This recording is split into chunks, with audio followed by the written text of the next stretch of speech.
యేసుని ప్రేమ ఛానల్కి స్వాగతం. దయచేసి ఈ ఛానల్ని లైక్ చేయండి, షేర్ చేయండి, సబ్స్క్రైబ్ చేయండి. ప్రియ సోదరీ సోదరులారా, ఈరోజు మనం 76 కీర్తనతో పాఠం ప్రారంభించుకుంటాము. వినండి. ఇది తంతివాద్యములతో పాడదగిన ఆసాపు కీర్తన. మొదటి వచనం. యూదాలో దేవుడు ప్రసిద్ధి చెందినవాడు, ఇశ్రాయేలులో ఆయన నామము గొప్పది. దేవునికి స్తుతి, ఆయనకే జయం, శత్రువులకు అపజయం. 4వ వచనం. దుష్టమృగములుండే పర్వతముల సౌందర్యము కంటే నీవు అధిక తేజస్సు గలవాడవు. కఠిన హృదయులు దోచుకొనబడి ఉన్నారు, వారు నిద్ర నొందారు. పరాక్రమశాలులందరి బాహుబలము హరించుకుపోయింది. దేవునికే జయం, దిగ్విజయం. యాకోబు దేవా, నీ గద్దింపునకు రథసారథులకు గుర్రాలకు గాఢ నిద్ర కలిగింది. శత్రువు పరాజయం పొందాడు. సైన్యములకు అధిపతి అయిన మన దేవునికే అఖండ విజయం. అలాగే మన దైనందిన జీవితంలో దేవుడు మన పక్షాన ఉండగా విరోధి మన ఎదట నిలువలేడు. మనకెంతో ప్రోత్సాహం కలిగించే అనుభవమిది. 7వ వచనం. దేవునికి భయపడాలి. దేవా, నీవే భయంకరుడవు. నీవు కోపపడే వేళ నీ సన్నిధిని నిలువగలవాడెవడు? 10వ వచనం. నరుల ఆగ్రహము నిన్ను స్తుతిస్తుంది. మానవుడు దేవుణ్ణి ఎదిరించలేడు, బెదిరించలేడు. ఆగ్రహశేషమును ఆయన ధరిస్తాడు. దేవుడు దీర్ఘశాంతము గలవాడే కాని ఒకానొక రోజు దేవుడు దుష్టులను శిక్షించడానికి పూనుకుంటాడు. ఈలోగా దేవుని ప్రజలు భయభక్తులు కలిగి దేవుణ్ణి ప్రేమించాలి. 11వ వచనం. ఆయనకు కానుకలు తెచ్చి సమర్పించండి. మీ దేవుడైన యెహోవాకు మ్రొక్కండి, ఆరాధించండి. అధికారుల పొగరును ఆయన అణిచివేస్తాడు. భూరాజులకు ఆయన భీకరుడు. యేసురాజు మన ప్రధాన యాజకుడు. ఆయనే మన మెల్కీషెదెకు. షాలెములో ఆయన గుడారమున్నది. మొదటి వచనంలో యూదా, ఇశ్రాయేలు, షాలేము, సీయోను, ఈ 4 భౌగోళిక ప్రదేశాలు పేర్కొనబడినవి. 3వ వచనం ఎంతో ప్రాముఖ్యమైనది. అక్కడి వింటి బాణాలను, అగ్ని బాణాలను, కేడెములను, కత్తులను, యుద్ధాయుధాలను ఆయన విరగ్గొట్టాడు. యెషయా 2వ అధ్యాయం 4వ వచనం. వారు తమ ఖడ్గాలను నాగటి నక్కులుగా, తమ ఈటెలను మచ్చుకత్తులుగా సాగగొడతారు. యేసుక్రీస్తు వచ్చి స్థాపించేది శాంతిరాజ్యం, సమాధాన రాజ్యం. ఈ భౌతికమైన యెరూషలేమును శత్రువులు ఇప్పటికి 27 సార్లు ముట్టడించారు. శత్రువులు నిద్రనొందారు. వారికి గాఢ నిద్ర కలిగింది అనే మాటలు ప్రయోగించబడినాయి. 1 యోహాను 5వ అధ్యాయం 19వ వచనంలో లోకమంతా దుష్టుని చేతిలో పడి నిద్రిస్తున్నదని చెప్పబడింది. సైతాను తన చేతులలో పడిన వారిని జోకొట్టి నిద్రపుచ్చుతాడు. వారు నిద్ర లేవకుండా చేస్తాడు. అందుకే ఎఫెసీ పత్రిక 5వ అధ్యాయం 14వ వచనం అంటోంది, నిద్రించే నీవు మేల్కొని మృతులలో నుండి లే, క్రీస్తు నీ మీద ప్రకాశిస్తాడు. యెషయా 60వ అధ్యాయం 1వ వచనం, నీకు వెలుగు వచ్చింది, లే, తేజరిల్లు, యెహోవా మహిమ నీ మీద ఉదయించింది. యెషయా గ్రంథం 4వ అధ్యాయం 5వ వచనం, సీయోను కొండలోని ప్రతి నివాస స్థలము మీద, దాని ఉత్సవ సంఘముల మీద పగలు మేఘధూమము, రాత్రి అగ్నిజ్వాలా ప్రకాశము యెహోవా కలుగజేస్తాడు. ఆ రోజు దేవుని ప్రతిదండన దినం. ప్రకటన 6వ అధ్యాయం 17వ వచనం, గొర్రెపిల్ల ఉగ్రత మహాదినం వచ్చింది. దానికి తాళజాలిన వాడెవడు? ఆయన తిరిగి వచ్చినప్పుడు సమస్తము ఆయనకు పాదాక్రాంతము కావలసిందే. కీర్తన 110 3వ వచనం. యుద్ధ సన్నాహ దినాన నీ ప్రజలు ఇష్టపూర్వకముగా వస్తారు. దేవునికి స్తోత్రం. ఇప్పుడు 77వ కీర్తన. ప్రధాన గాయకునికి ఎదుగుతూను అనే రాగం మీద పాడదగింది. ఎదుగుతూను అనేది ఒక వ్యక్తి పేరు. ఈ కీర్తనను ఆసాపు రాశాడు, దానికి ఎదుగుతూను స్వరకల్పన చేశాడు. మొదటి వచనం, నేను ఎలుగెత్తి దేవునికి మొర్ర పెడతాను, ఆయనకు మనవి చేస్తాను. దేవుడు నాకు చెవియొగ్గే వరకు నేను ఎలుగెత్తి ఆయనకు మనవి చేస్తాను. ఈ కీర్తన వ్రాసిన వ్యక్తి ఎంతో బాధలో ఉన్నాడు. రాత్రిళ్ళు సరిగా నిద్రపోలేడు. నిరాశా నిస్పృహలతో కృంగిపోయాడు. దేవుని యందు విశ్వాసమున్నది, అదే సమయంలో మానసికంగా గొప్ప పోరాటమున్నది. యోబులాగే సందిగ్ధంలో కొంతసేపు నిరుత్సాహపడతాడు, మళ్లీ తన విశ్వాసాన్ని పునరుద్ఘాటిస్తాడు. దేవుడెందుకు తన వాగ్దానాలను నెరవేర్చడు, తన ప్రజలను ఎందుకు కాపాడడు అనే ప్రశ్నలు అతని హృదయములో నుండి బయలుదేరుతున్నాయి. 2వ వచనం, నా ఆపత్కాలమందు నేను ప్రభువును వెదికాను, రాత్రివేళ నా చెయ్యి వెనుకకు తీయకుండా చాచబడి ఉన్నది, నా ప్రాణము ఓదార్పు నొందనొల్లకున్నది. ఆసాపు ప్రార్థిస్తున్నాడు, తన మనస్సులో ఉన్నది చెబుతున్నాడు. రాత్రి సమయంలో చేతులు చాచి ప్రభువును అడుగుతున్నాడు. దేవుడు ఓదార్పు అనుగ్రహిస్తాడు. ప్రశాంతంగా ఆయన ఆదరణ యందు నిలిచి ఉండాలి. దేవుడు గతకాలమందు చేసిన ఉపకారాలను జ్ఞాపకం చేసుకోవాలి, మనస్సును దృఢపరుచుకోవాలి. ఆసాపు నిట్టూర్పులు విడుస్తున్నాడు. అతని ఆత్మ కుంగిపోతున్నది. కన్నులు మూతపడటం లేదు. కలవరపడుతున్నాడు. తొల్లిటి దినాలను, గతకాలపు అనుభవాలను మనస్సునకు తెచ్చుకుంటున్నాడు. రాత్రివేళ పాట పాడుతున్నాడు. రాత్రి నిద్ర పట్టకపోతే దేవుని ఉపకారాలను ధ్యానించాలి. ఆసాపు కొన్ని ప్రశ్నలు అడుగుతున్నాడు. ప్రభువు నిత్యము వెడనాడుతాడా? ఇక ఎప్పుడూ కటాక్షింపడా? ఆయన కృప ఎన్నటికీ లేకుండా మానిపోయిందా?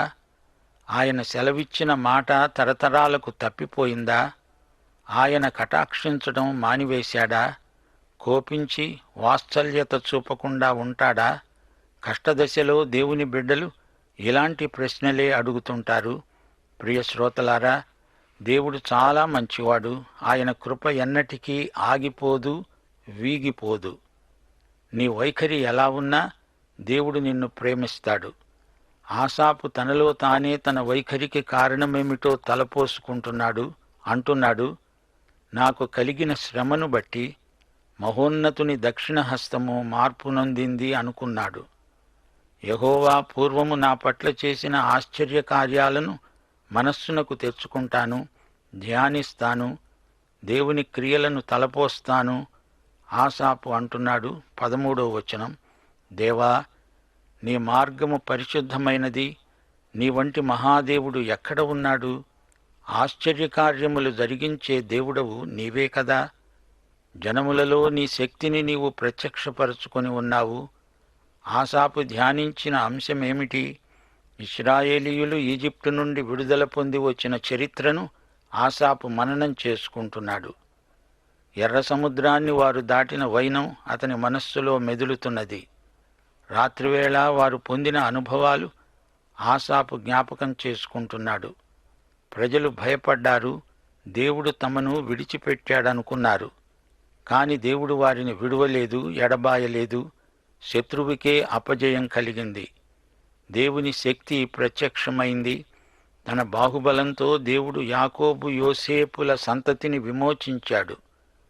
ఎర్ర సముద్రపు జలములు దేవునికి భయపడ్డాయి. అగాధ జలాలు గజగజలాడిపోయాయి. మేఘరాశులు నీళ్లు దిమ్మరించాయి. అంతరిక్షం ఘోషించింది. దేవుని బాణాలు నలుదిక్కులకు ప్రసరించాయి. దేవుని ఉరుముల ధ్వని సుడిగాలిలో మోగింది. మెరుపులు లోకాన్ని ప్రకాశింపచేశాయి. భూమి వణికి కంపించింది. అవును, దేవుని మార్గము పరిశుద్ధమైనది. 19వ వచనం, ఆయన మార్గము సముద్రములో ఉన్నది. మహాజలములో దాగి ఉన్న ఆయన అడుగుజాడలు ఎవ్వరూ గుర్తించలేకపోయారు. కాని ఆయన నడిచాడు, వారూ నడిచారు. ప్రియశ్రోతలు వింటున్నారా? దేవుడు మోషే, అహరోనుల చేత తన ప్రజలను మందవలే నడిపించాడు. దేవుడు సర్వశక్తిమంతుడు. ఈ రోజున ఆయన మనల్ని నడిపిస్తున్నాడు. లోకము సమస్యలతో నిండి ఉన్నది, కాని మన కాపరి యేసే. ఆయన మనల్ని సురక్షితంగా నడిపిస్తాడు. ఇప్పుడు 78వ కీర్తన వినండి. ఆసాపు ధ్యానమందలి చారిత్రక విశేషాలు ఈ కీర్తన యందు పొందుపరచబడి ఉన్నాయి. మొదటి వచనం, నా జనులారా, నా బోధకు చెవియొగ్గండి, నా నోటి మాటలకు చెవియొగ్గండి. పూర్వకాలపు గూఢవాక్యాలను చెబుతాను. మా పితరులు మాకు చెప్పిన సంగతులనే మీకు తెలియజేస్తాను. ఆసాపు ఇశ్రాయేలు చరిత్రను సింహావలోకనం చేస్తున్నాడు. ఇశ్రాయేలు ప్రజలు ఈజిప్టును విడిచి వచ్చారు. వారి అరణ్య ప్రయాణము, కానాను జయించిన విధానము, దేవుడు వారిని ఏ విధంగా క్రమశిక్షణలో ఉంచాడో వివరాలు అన్నీ ఆసాపు ఏకరువు పెడుతున్నాడు. ఒక జాతి చరిత్ర మనకు ఏమి నేర్పుతుంది? ప్రజలు ఒకరికొకరు ఏమి చేశారని కాదు, వారు దేవుని పట్ల ఎలా వ్యవహరించారు అనేది బైబిలు చరిత్ర మనకు నేర్పుతుంది. 5 నుండి 8వ వచనం వరకు రాబోయే తరానికి ఈ విషయాలు ఎంతో ముఖ్యమైనవి. దేవుడు యాకోబు సంతతికి శాసనాలను నియమించాడు, ధర్మశాస్త్రాన్ని అనుగ్రహించాడు. పితరులు తమ తరువాతి తరాలకు ఈ సంగతులు చెప్పగోరుతున్నారు. తమ పితరుల వలె రాబోయే తరాలు దేవునికి తిరుగుబాటు చేయకూడదని వారి కోరిక. తరతరాలకు దేవుని యందు నిరీక్షణ పెంపొందాలి. దేవుని క్రియలు వారు మరువకూడదు. యథార్థ హృదయులై దేవుని విషయమై స్థిరమైన మనస్సు గలవారై ఉండాలి. గత కాలంలో వలె మూర్ఘత, తిరుగుబాటు వారిలో ఉండకూడదు. వారు దేవుని ఆజ్ఞలు గైకొనాలి. అందుకే ఆసాపు తన ధ్యానమందు దీర్ఘమైన చరిత్ర పాఠం రాబోయే తరాలకు నేర్పుతున్నాడు. ద్వితీయోపదేశకాండం 6వ అధ్యాయం 6వ వచనం, ఇశ్రాయేలు విను, నేడు నేను నీకు ఆజ్ఞాపించే ఈ మాటలు నీ హృదయంలో ఉండాలి. నీవు నీ కుమారులకు వాటిని అభ్యసింపచేయాలి. నీ ఇంట కూర్చున్నప్పుడు, త్రోవను నడిచేటప్పుడు, పండుకునేటప్పుడు, లేచేటప్పుడు వాటిని గురించి మాట్లాడాలి. సూచనగా వాటిని నీ చేతికి కట్టుకోవాలి. అవి నీ కన్నుల నడుమ బాసికము వలె ఉండాలి.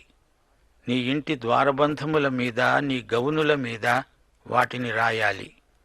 ఎప్పుడైతే ఇశ్రాయేలీయులు అలా చేయలేదో అప్పుడే దేవుడు వారికి దూరమయ్యాడు.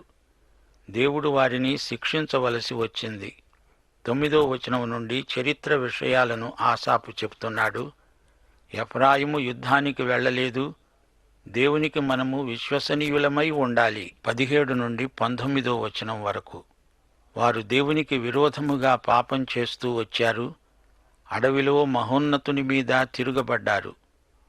తమ ఆశ కొలది ఆహారం అడుగుతూ తమ హృదయాలలో దేవుణ్ణి శోధించారు. ఈ అరణ్యంలో దేవుడు భోజనాన్ని సిద్ధపరచగలడా అంటూ వారు దేవునికి విరోధముగా మాట్లాడారు. ఈ రోజున కూడా చాలామంది విశ్వాసుల్లో ఇలాంటి వైఖరే కనపడుతున్నది. దీనినే క్రైస్తవ నాస్తికత్వం అంటారు. 25వ వచనం, దేవదూతల ఆహారము నరులు భుజించారు. భోజన పదార్థాలను ఆయన వారికి సమృద్ధిగా పంపాడు. వారికి అవసరమైనదంతా దేవుడు వారికి సరఫరా చేశాడు. అయినా వారు దేవుణ్ణి విమర్శించటం మానలేదు. 70 నుండి 72వ వచనం వరకు చరిత్ర పాఠం ముగిసింది. తన దాసుడైన దావీదును కోరుకొని గొర్రెల దొడ్లలో నుండి అతణ్ణి పిలిపించాడు. పాడి గొర్రెలను వెంబడించటం మాన్పించి తన ప్రజలైన యాకోబును, తన స్వాస్థ్యమైన ఇశ్రాయేలును మేపడానికి ఆయన అతణ్ణి రప్పించాడు. దావీదు యథార్థ హృదయుడై వారిని పాలించాడు. కార్యములందు నేర్పరి అయి వారిని నడిపించాడు. ఈ కీర్తన ముగింపులో మరోసారి 40వ వచనాన్ని గమనించండి. అరణ్యమందున వారు ఆయన మీద ఎన్ని మారులో తిరుగబడ్డారు.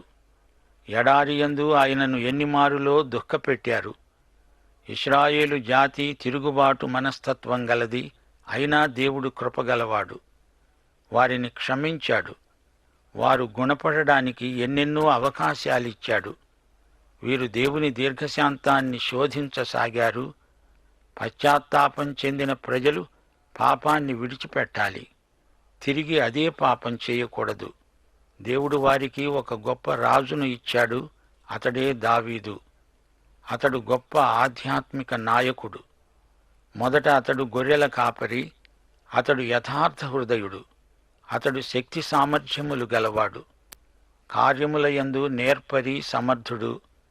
అతడు దేవుణ్ణి మహిమపరిచాడు, సేవ చేశాడు. ఇశ్రాయేలు అనే మందను ప్రేమతో కాచాడు, నడిపించాడు. ఈ రోజున మనకు కూడా ఇలాంటి నాయకులు కావాలి. నమ్మకమైన దేవుని దాసులు కావాలి, లేవాలి. రాబోయే తరానికి ఈ తరంలోనే మనము మంచి పునాది వెయ్యాలి. ఇప్పుడు 79వ కీర్తన. ఇది ప్రవచన కీర్తన. ఇశ్రాయేలు మహాశ్రమల కాలంలో ఎలా ఉండబోతున్నదో ఈ కీర్తనలో వివరించబడింది. ఈ కీర్తనంతా ఒక ప్రార్థన. ఆసాపు రచన. ఆసాపు దావీదుకు సమకాలీకుడు. దావీదుకు సంగీత సహాయం అందించినవాడు. మొదటి వచనం నుండి వినండి. దేవా, అన్యజనులు నీ స్వాస్థ్యంలోనికి చొరబడి ఉన్నారు. వారు నీ పరిశుద్ధాలయమును అపవిత్రపరచి ఉన్నారు.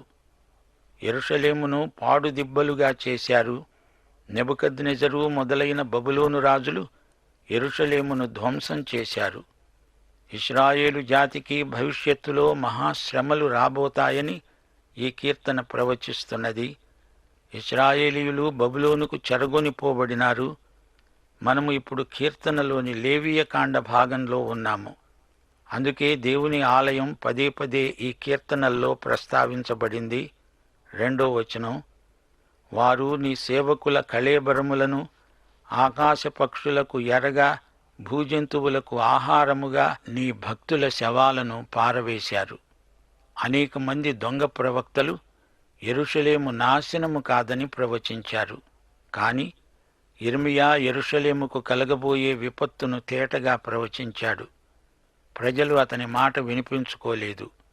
ఈ రోజున కూడా దేవుని ప్రజలు రాబోయే తీర్పును గుర్తించాలి. 5వ వచనం.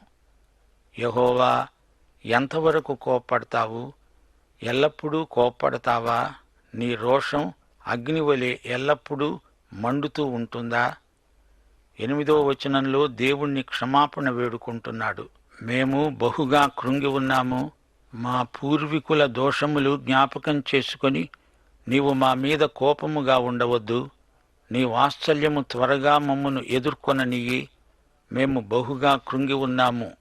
9వ వచనం. శ్రమబాధితులైన ప్రజలు ఆక్రందన చేస్తున్నారు. మా రక్షణకర్తవైన దేవా, నీ నామప్రభావమును బట్టి మాకు సహాయం చెయ్యి.